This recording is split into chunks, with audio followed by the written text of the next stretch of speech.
जन्म देने वाली है माँ, जन्म देने वाली है माँ, जीवन देने वाली है माँ,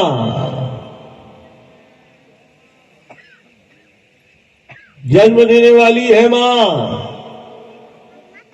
जीवन देने वाली है माँ, पालने वाली है माँ।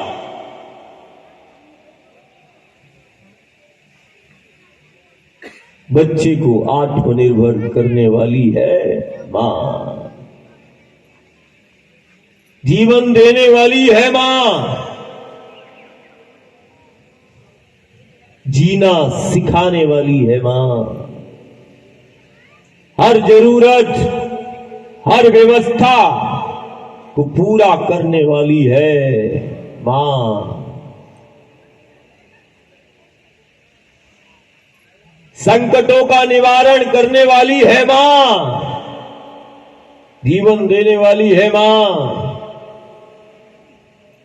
जीना सिखाने वाली भी है मां।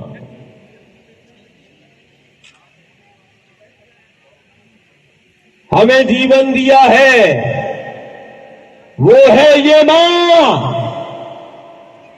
जिसने हमें जीवन दिया है वो है ये मां। ये है मां जिसने जीवन दिया है।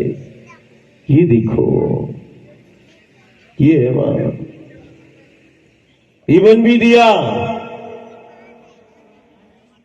जीना भी सिखाया, गांव नगर को आत्मनिर्भर भी बनाया। देखो, जिस द्वार पर तुम बैठे हो उसी द्वार से जीवन मिलता है। जिस द्वार पर बैठे हो ये वही द्वार है जिस द्वार से जीवन मिलता है। और जीवन ही नहीं मिलता, गुरु और गोविंद भी तुझे मिलता है। ये वही द्वार है, नर्मदा का द्वार है। जीवन भी मिला,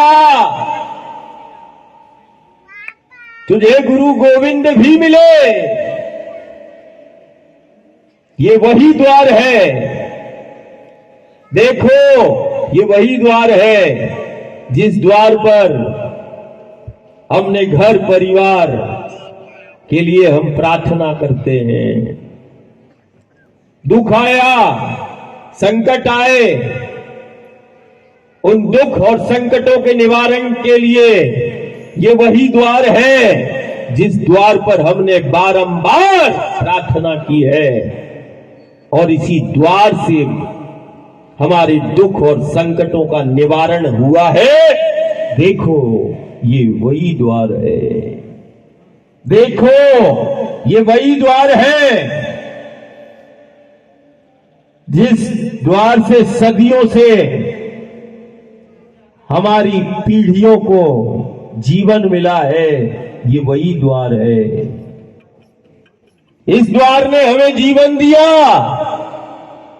लेकिन हमने इस द्वार में जो है जीवन तो हमें मिला है, लेकिन हमने इस द्वार में गंदे नालों को और मलमूत्र को मिलाने का काम किया।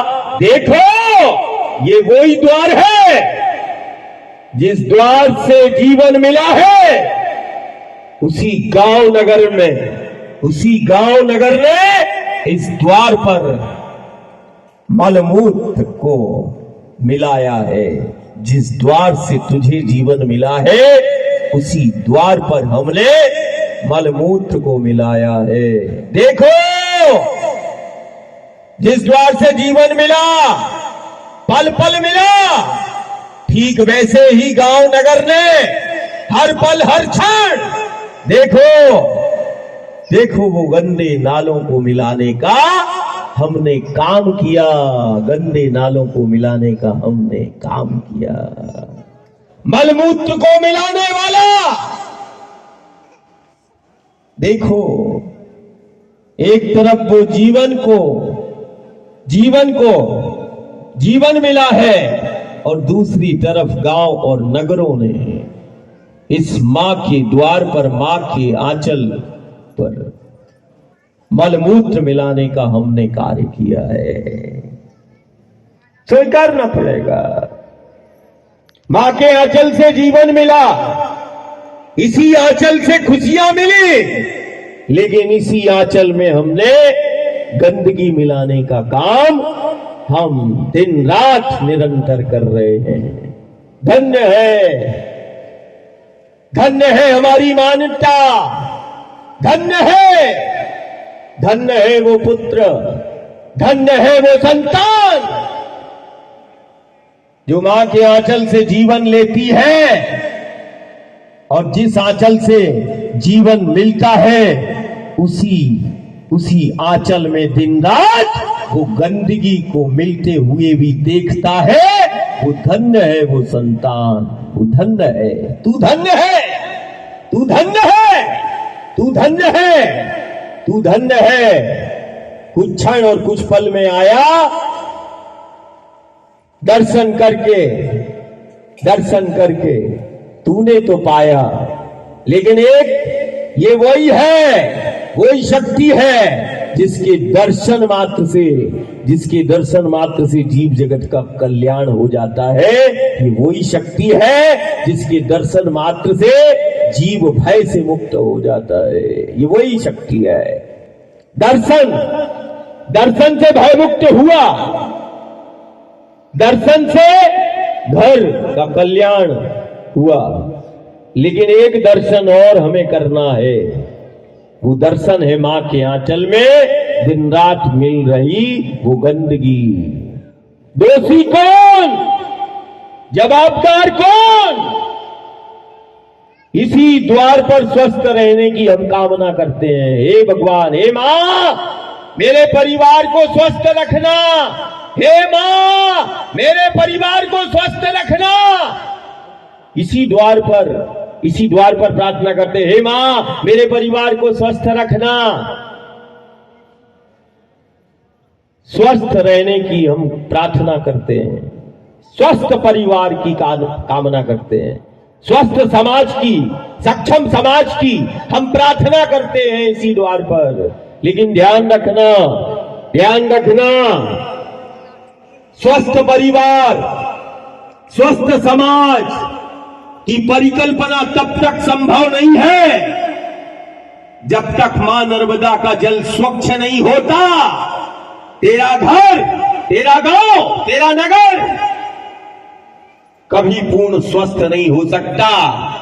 यदि स्वस्थ समाज की परिकल्पना को साकार करना है, संक्रमण मुक्त समाज की परिकल्पना को साकार करना है, तो संक्रमण मुक्त समाज, स्वस्थ समाज, स्वस्थ परिवार, ये तब तक संभव नहीं है जब तक मां नर्मदा का जल वो स्वच्छ नहीं हो जाता।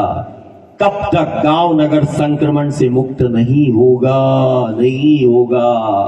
दुनिया का लाख उपचार कर लेना, लाख दवाइयां ले लेना, धन होगा, बल होगा, लेकिन धन बल भी वो काम नहीं आएगा। ये संक्रमण काल ने तुम्हें सिखा दिया। वो धन वो बल धरा का धरा रह गया, और मेरा परिवार, मेरा समाज, मेरा कुटुंब का वो परिवार का सदस्य संक्रमण का शिकार हो गया।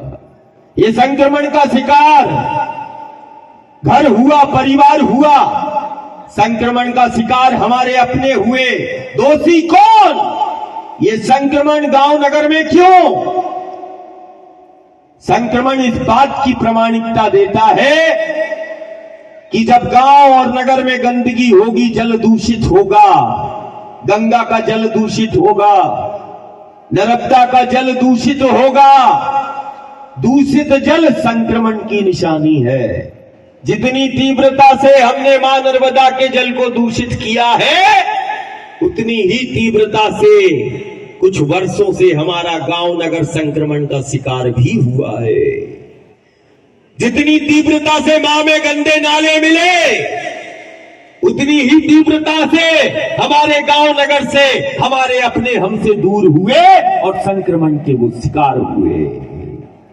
दूषित जल, ये संक्रमण जब तक माई नर्मदा का, रेवा का जल स्वच्छ नहीं होगा, और जब तक तुम मां नर्मदा के जल की स्वच्छता और पवित्रता के लिए प्रयास यदि गांव नगर ने नहीं किया, तो ये मां का द्वार है।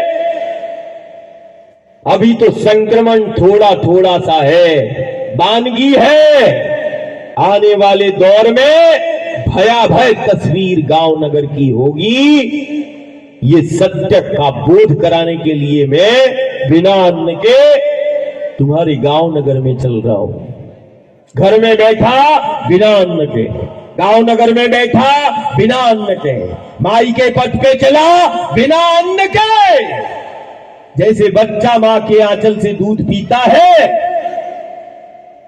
वैसे ही मां के आंचल से आज्ञा लेकर सुबह और शाम जो है मां के आंचल से वो अमृत जैसा जल लेते हैं। और फिर इसी पथ पर बसे गांव नगर को सत्य का बोध कराने और सत्य का आग्रह करने के लिए हम दिन रात गांव गांव भ्रमण कर रहे हैं। आज फिर नर्मदापुरम में हम आए। नर्मदा की महिमा सबको विदित है। कोई ऐसा द्वार है जो माई को ना मानता हो? तो ऐसा कोई द्वार नहीं है।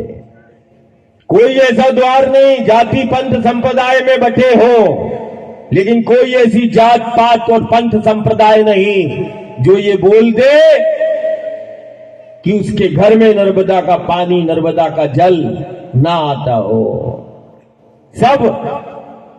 सब द्वार को जीवन दिया, और बदले में सब द्वार ने मां नर्मदा के द्वार को गंदा किया। धन्य है, मौन है, देखते हैं। अरे कोई घर द्वार में यदि कोई तुम्हारे मैला फेंक के जाएगा तो तुम लड़ने लगते हो कि मेरे घर द्वार में तुम मैला डालने वाला कौन है? जिसने तुम्हारे द्वार पर मैला फेंका है, तुम उसको जो है रोकने का और उससे लड़ने का प्रयास करते हो। ना खुद तुम अपने घर द्वार के बाहर मैला करोगे और ना दूसरे को अपने घर द्वार पर मैला फिकवाओगे।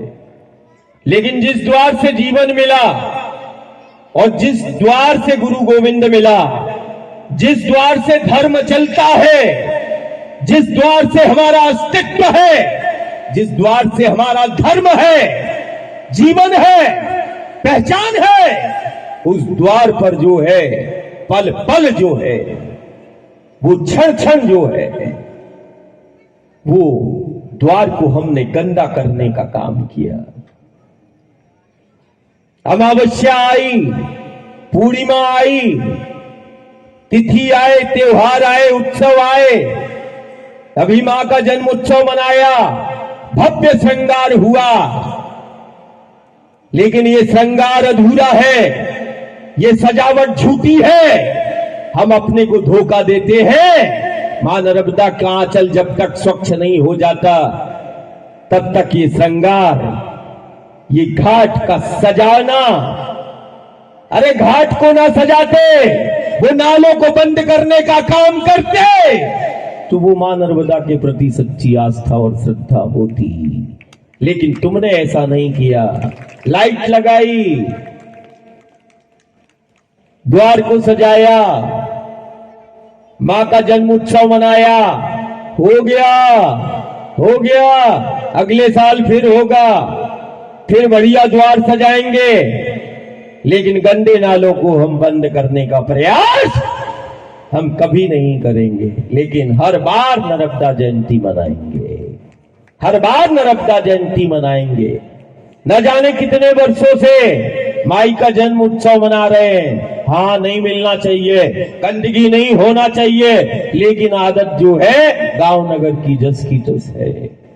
अमरकंटक से लेके संपूर्ण पथ तक गांव की स्थिति अलग है, नगर की स्थिति अलग है। नगर में नाले मिल रहे तो गांव में जो है और घाटों पर जो है वो प्लास्टिक और पॉलिथीन जो है अमावस्या, पूर्णिमा और नर्मदा जयंती पर अंबार लगा हुआ है, जिसका जीवन से, धर्म से कोई संबंध नहीं है, उसका प्रयोग हमने चालू कर दिया।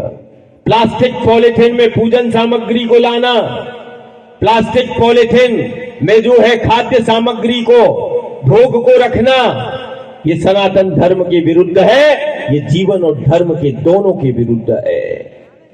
अब तुम्हें शासन बोलेगा, इसके लिए कानून बनाए जाएं कि तुम जो है खुद, तुम्हें निर्णय लेना पड़ेगा। अब घर की सुरक्षा के लिए घर ने निर्णय लिया है, घर की व्यवस्था के लिए फैसला तुमने किया है, घर द्वार को बनाने तुमने निर्णय लिया, घर द्वार की व्यवस्था के लिए तुमने निर्णय लिया है। ऐसे ही गांव नगर के जीवन के लिए भी गांव नगर को निर्णय और फैसला करना पड़ेगा। तुमने यदि ज्यादा प्रतीक्षा में गांव नगर बैठे तो संक्रमण और आपदाओं का शिकार हमारा अपना हो जाएगा और उसकी पूर्ति जो है वो तुम कर नहीं पाओगे। प्रतीक्षा में नहीं, तुम्हें प्रतिज्ञा करना पड़ेगी इसके पवित्रता और स्वच्छता को बनाए रखने की। हमें चलना पड़ेगा, हमें चलना पड़ेगा, हमें उसके लिए जीना पड़ेगा। अब वही प्लास्टिक और पॉलिथीन, धरती को हमने मातारी कहा, सनातन धर्म कहता ये दुनिया में हम ही है जो धरती को मातारी के रूप में, मां के रूप में पूजते हैं। यही मातृभूमि के लिए, इसी धरा के लिए वो नारायण आया, गुरु गोविंद आया। गुरु गोविंद की लीला धरा पर केंद्रित है, कभी धेनु पर केंद्रित है, कभी वो मां नर्मदा पर केंद्रित है, कभी वो पहाड़ों पर, जंगलों पर केंद्रित है। वन में रह के प्रभु ने बता दिया, जीना सिखा दिया और वन की समर्थता को बता दिया। मैं उस राम का ही चिंतन करता हूं जो वन में रहता है और वन की समर्थता को बताता है। मैं उसी कृष्ण का चिंतन, गोविंद का चिंतन करता हूं जो माखन मिश्री को खाता है और माखन मिश्री को खाने वाले ने वो यमुना के तट की मिट्टी को भी खाता है और मिट्टी को खाकर यशोदा को ब्रह्मांड दिखाता है। माटी की महिमा, माटी के महत्व को बताता है, माटी का मान बढ़ाता है। वो मेरा गोविंद कहलाता है जो माटी का मान बढ़ाए और माटी की महिमा, माटी के महत्व को बताए। वही तेरा गुरु है, वही तेरा गोविंद है।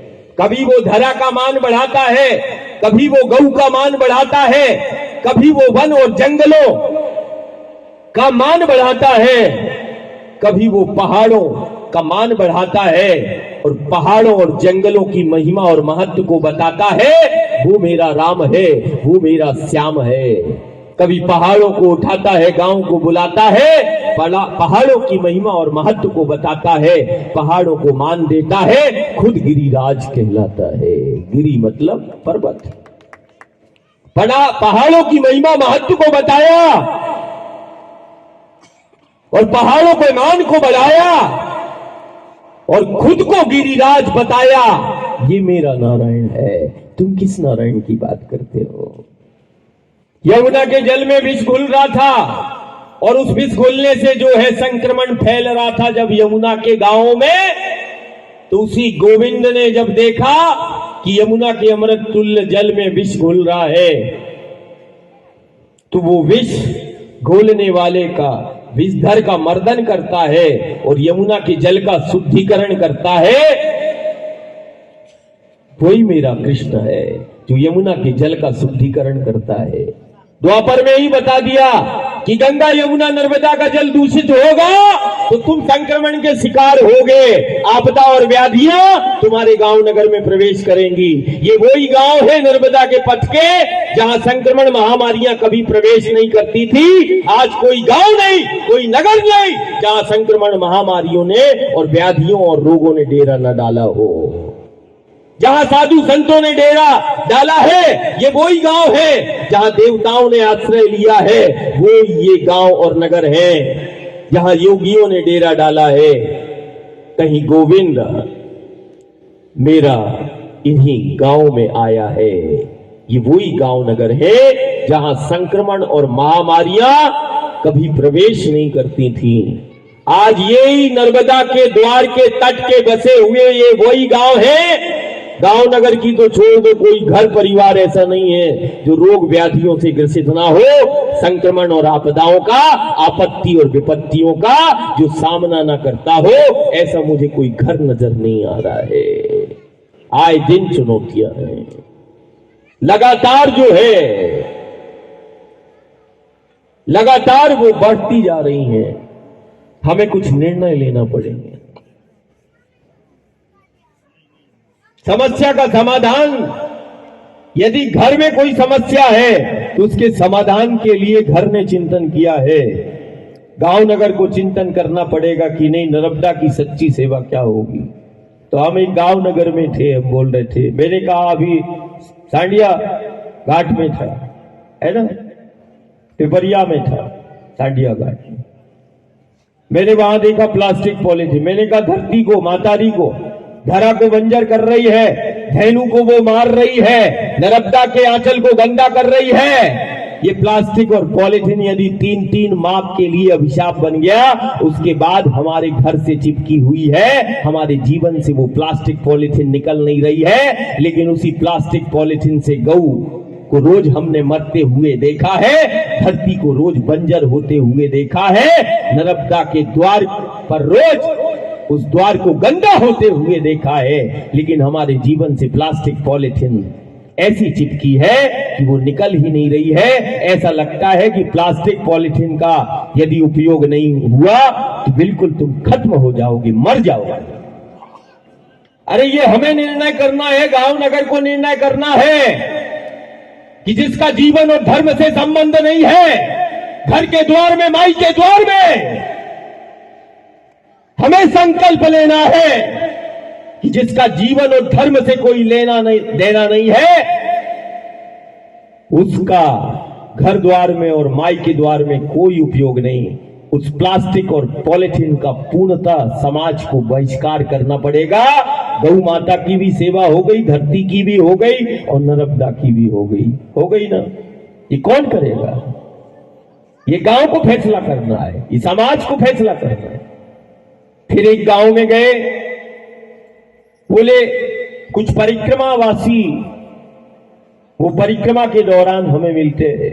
तो वो परिक्रमावासी बोलते हैं कि महाराज, परिक्रमा तो साधना है, जप है, ध्यान है, सब चल रहा है, लेकिन आपको सुनते हैं तो ऐसा लगा कि नहीं, परिक्रमा के दौरान हम मां के लिए सेवा कर सकते हैं। मैंने उन परिक्रमावासी देवतुल्यों से बोला, सबसे पहले सुबह टाइम जिस गांव नगर के घाट पर तुम रहते हो, सबसे पहले वो स्वच्छता का संदेश परिक्रमावासी दे, उस द्वार की स्वच्छता और पवित्रता को बनाए रखे। पहले वो परिक्रमावासी कार सेवा करे, फिर इसके बाद वो ध्यान साधना करे।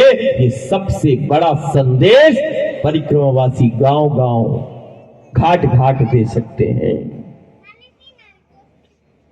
कि कार सेवा करे।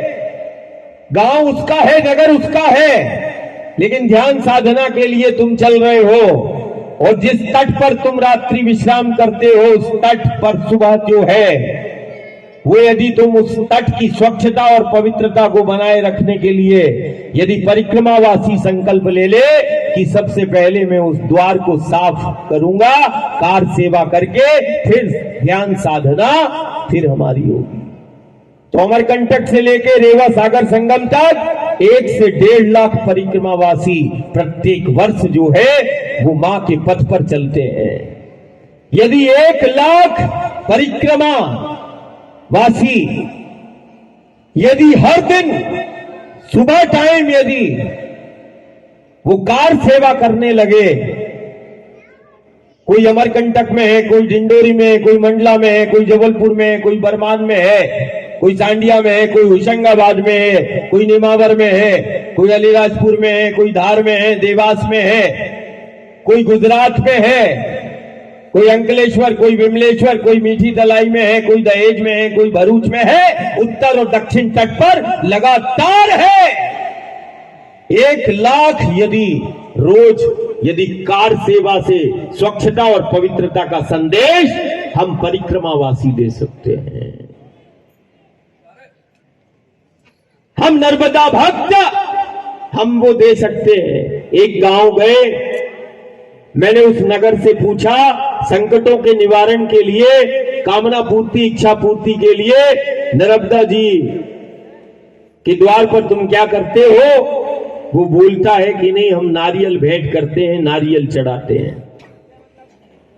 मैंने कहा अमावस्या पूर्णिमा कितने नारियल चढ़ जाते हैं और नर्मदा मां को भेंट हो जाते होंगे? एक अनुमान तो बताओ। बोले महाराज जी, अमावस्या और पूर्णिमा में तो ऐसे हजारों नारियल, 10-50 हजार नारियल चढ़ जाते हैं अमावस्या पूर्णिमा में। बोले तुम्हारे नगर से इतना नारियल चढ़ जाता है? तो मैंने कहा फिर वर्ष में कितना चढ़ता होगा, एक अनुमान बताओ। मैं मंडला में था, साधु से पूछा, संत से पूछा, समाज से पूछा, ऐसे ही नर्मदा के तट पर पूछा।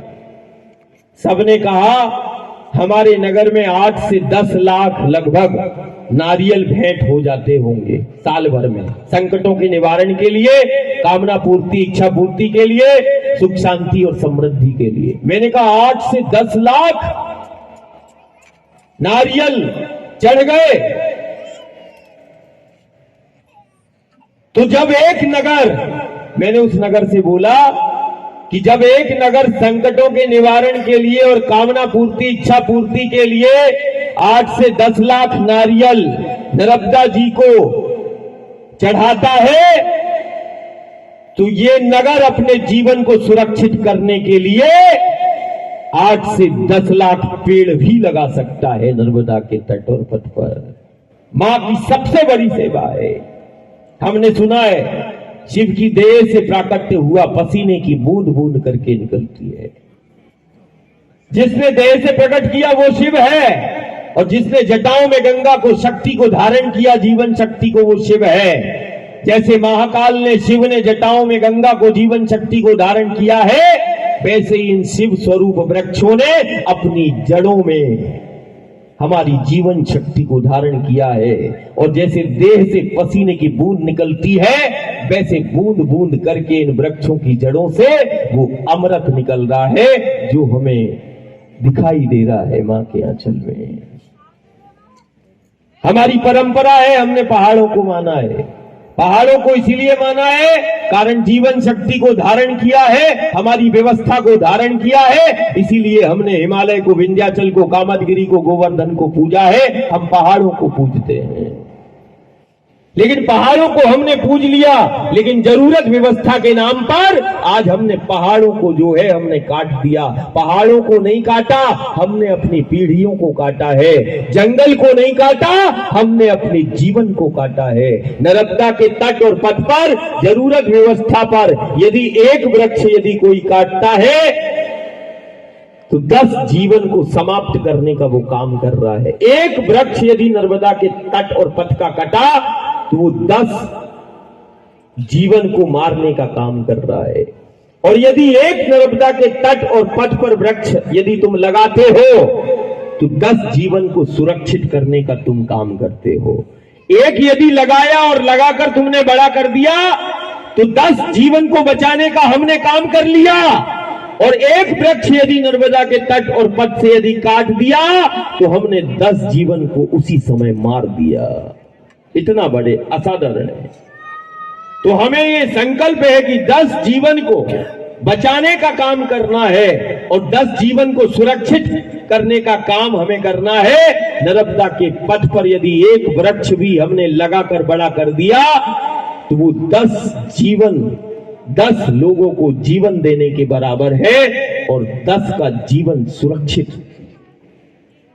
लगाया तो 10 का जीवन बचा लिया और एक पेड़ को काटा तो 10 का जीवन जो है हमने खत्म कर दिया। तो हमने नारियल और भेंट किए, लाखों नारियल चढ़ते हैं। तो नर्मदा के तट का वो प्राण क्षेत्र है। इसी तट को मठ समझ लो, इसी पथ को तुम मठ जानो और इस तट और पथ की जीवंत मूर्तियां वो वृक्ष है। मठ की शोभा मूर्ति से है। वैसे नर्मदा के तट और पथ की जीवंतता उन वृक्षों से है, पेड़ पौधों से है। मठ में मूर्ति नहीं तो मान्यता नहीं, और नर्मदा के तट और पथ पर यदि पेड़ पौधे नहीं होंगे तो हमारे गांव नगर में आने वाले समय में कोई जीवन नहीं होगा। ये अकाट्य ब्रह्म सत्य है, इसको हमें स्वीकारना होगा। मठ की मान्यता मूर्ति से है और नर्मदा के तट और पथ की जीवंतता इन पेड़ पौधों से है। गुरु गोविंद कहता है वृक्ष मेरा स्वरूप है। उस गुरु गोविंद के हरि के हर के वो स्वरूप को हमें बचाना है। आज गुरु गोविंद यही चाहता है कि मेरे मूल स्वरूप उन वृक्षों को तुम बचा लो, कारण वो जीवन शक्ति और प्राण शक्ति का संचार करते हैं। इस धरा की शोभा भी है और इस तट और पथ की जीवंतता भी है। जब तक इस धरा में ये वृक्ष मेरा स्वरूप है तब तक तुम अपना जीवन और अस्तित्व समझना। जिस दिन धरा से ये वृक्ष खत्म हो जाएंगे हमारा जीवन समाप्त हो जाएगा, गंगा नर्मदा गुप्त हो जाएगी, जीवन विलुप्त हो जाएगा। फैसला हमें करना है। यही सत्य का आग्रह के लिए हम निरंतर परिक्रमा अखंड कर रहे हैं। और ये परिक्रमा या फिर जीवन गांव नगर को सुरक्षित करेगी, या फिर ये परिक्रमा से तुम्हें जीवन मिलेगा, तुम्हारी पीढ़ियों को जीवन मिलेगा, ये भी सत्य है। या फिर ये परिक्रमा से इस जीवन को मां में मिलाएंगे, ये भी सत्य है। मिलने के लिए हम निकले हैं, मां से हम मिलेंगे, लेकिन गांव नगर को जीवन मिलेगा। मैं मां से रोज प्रार्थना करता, तूने चलकर जो है जिंदगी दी है, मैं जीवन नहीं दे सकता, जीवन तो मां देती है, मेरी जिंदगी भी तू है और इस गांव नगर की जिंदगी भी तू है। जीवन को देने वाली तो मां है। चल चल कर बह बह कर वो कल कल जल में उसने हमारे गांव नगर को जीवन दे रही है, चलकर दे रही है। मैंने मां से प्रार्थना की, मैं भी चलकर तेरे ही पथ पर चलकर यदि जीवन का बोध भी करा दिया, जीवन तो नहीं दे सकता, जीवन तो देने वाली तू है, लेकिन चलकर यदि तूने जीवन दिया है तो मैं भी चलकर चल चलकर उस गांव नगर और घर को जीवन का भी बोध करा दिया तो इस बार आने की सार्थकता हो जाएगी। यदि गांव नगर को जीवन का बोध करा दिया तो इस बार आने की सार्थकता हो जाएगी। ये प्रार्थना मैं माई से करता हूं कि जीवन का बोध हो जाए, सत्य का बोध हो जाए, तत्व का बोध हो जाए, धरा का धेनु का बोध हो जाए, तेरा मां बोध हो जाए तो ये बैठने की सार्थकता हो जाएगी। नहीं तो गंदे नाले तो मिलते हैं और मिलकर भी तू उन गंदे नालों को अपना स्वरूप दे देती है। गंदे नाले मिलकर पूज्य हो गए, लेकिन हम एक दूसरे से मिल नहीं पा रहे हैं और मां नर्मदा के द्वार की स्वच्छता और शुद्धता को हम बना नहीं पा रहे हैं। बड़ी पीड़ा भी होती है कि मां से कैसे नजर मिलाऊं, लेकिन मां है। बच्चा कितना ही गंदगी गोद में कर ले, मां उसको फेंकती नहीं है, मारती नहीं है। बच्चा बार बार मां की गोद में गंदा वो बच्चा करता है, मां अपनी गोद को खुद साफ कर लेती है, बच्चे को लेकिन डांटती नहीं है। लेकिन बच्चा जब बड़ा होता है कुछ तो हमारा दायित्व है, कर्तव्य है। हम यही सत्य का आग्रह कर रहे हैं। अभी वक्त है, अभी कुछ वर्ष हैं जिसमें हमें अपने गांव नगर घर के जीवन को सुरक्षित करना है।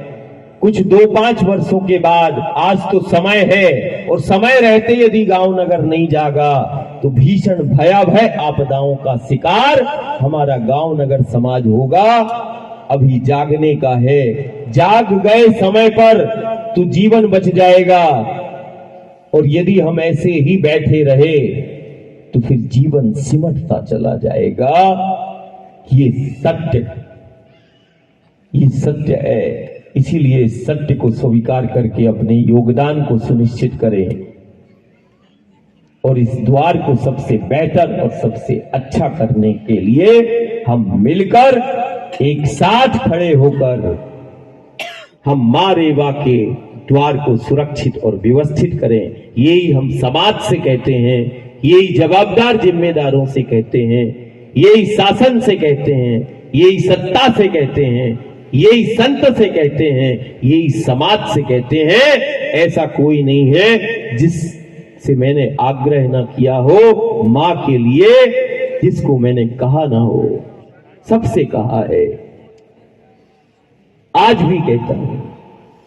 ये कहते कहते ये चोला छूट जाए, लेकिन मां का आंचल जो है वो स्वच्छ हो जाए, इस बात की सिर्फ यही इच्छा है कि तू अपने जीवन को सुरक्षित कर ले। आने वाले दौर में भीषण भयावह संक्रमण और आपदाओं का दौर ना आए, उससे पहले उन संक्रमण और आपदाओं को हमें रोकना है। नहीं तो गांव नगर आज संक्रमण का शिकार है, कल और भयावह संक्रमण और आपदाओं का शिकार हमारा गांव ना हो।